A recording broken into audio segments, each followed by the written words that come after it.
The frontiers of criticism. T S. Eliot एक ऐसे writer थे, पब्लिशर थे, पोएट, प्लेराइट, लिटरेरी क्रिटिक और एक एडिटर भी थे। उन्हें leader of modern movement of poetry के नाम से भी जाना जाता है। द फ्रंटियर्स ऑफ क्रिटिसिज्म 1956 में उनकी एक लेक्चर थी जो उन्होंने यूनिवर्सिटी ऑफ मिनिसोटा में दिया था, जो कि बाद में कलेक्शन ऑफ क्रिटिकल एसेज के नाम से 1957 में रीप्रिंट हुई।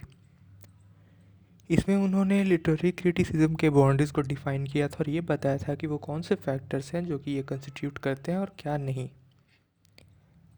द फंक्शन ऑफ क्रिटिसिज्म जो कि एलियट ने लिखी थी वो 1923 में पब्लिश हुई और रिचर्ड ने प्रिंसिपल्स ऑफ लिटरेरी क्रिटिसिज्म को 1925 में पब्लिश किया। इस दोनों में चेंजेस जो हुए लिटरेरी क्रिटिसिज्म के और क्या डेवलपमेंट हुए वो देखे गए थे। और ये भी इससे देखा गया कि जो नए क्रिटिक्स थे वो पहले के क्रिटिक्स से जो पास्ट में हुआ करते थे उससे काफ़ी ज़्यादा अलग भी थे। और ये जो ट्रांसफॉर्मेशन हुई क्रिटिसिज्म में, इसके बहुत सारे रीज़न हैं। The first reason is literature was seen with the eyes of physical and social view.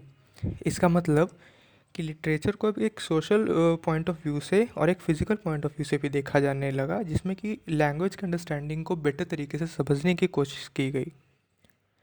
और दूसरा रीज़न ये है कि इंग्लिश और अमेरिकन लिटरेचर को अब ज़्यादा इम्पोर्टेंस दिया जाने लगा था। इसका रिज़ल्ट ये हुआ कि बाद में जाके जो स्कूल्स और कॉलेजेस थे, यूनिवर्सिटीज़ थी, उसमें बहुत सारे टीचर क्रिटिक्स थे और बहुत सारे क्रिटिक्स टीचर्स थे।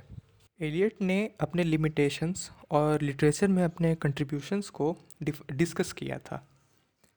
उनका कहना था कि पोएट और पोएटिक ड्रामेटिस्ट के ऊपर जो एसेस हुआ करते थे उनसे वो सबसे ज़्यादा प्रभावित हुए थे, उन्हें सबसे ज़्यादा इन्फ्लुएंस किया था। और लिटरेरी क्रिटिसिज्म का उनके अकॉर्डिंग ये बेस्ट पार्ट हुआ करता था। टाइप्स ऑफ क्रिटिसिज्म, इसमें पहला है क्रिटिसिज्म बाय एक्सप्लेनेशन।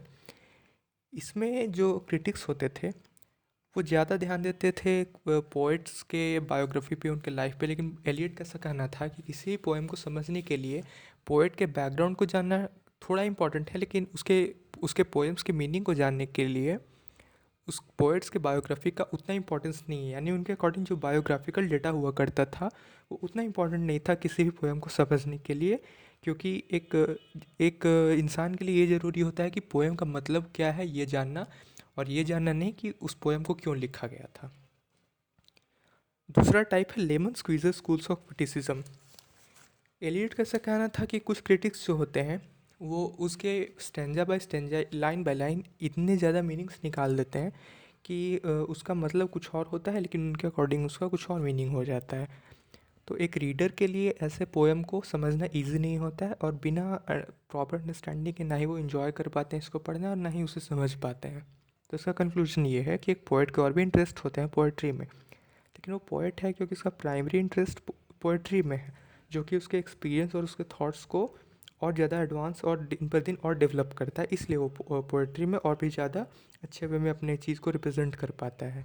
और बिना प्रॉपर एक्सपीरियंस और बिना अंडरस्टैंडिंग के एक पोएम काफ़ी ज़्यादा एम्प्टी भी हो जाएगी। एलियट का ये भी कहना है कि इंसान को, एक पोएट को खुद के नॉलेज और विजडम पे भरोसा होना चाहिए, और क्रिटिक्स का प्राइमरी ऑब्जेक्टिव ये होना चाहिए कि वो रीडर्स को हेल्प करें किसी भी पोएम के मीनिंग को प्रॉपरली समझने में, ना कि उसको और भी ज़्यादा अननेसेसरी लिटरेरी इंटरेस्ट के नज़र में देखते हुए और भी ज़्यादा कॉम्प्लिकेटेड करना।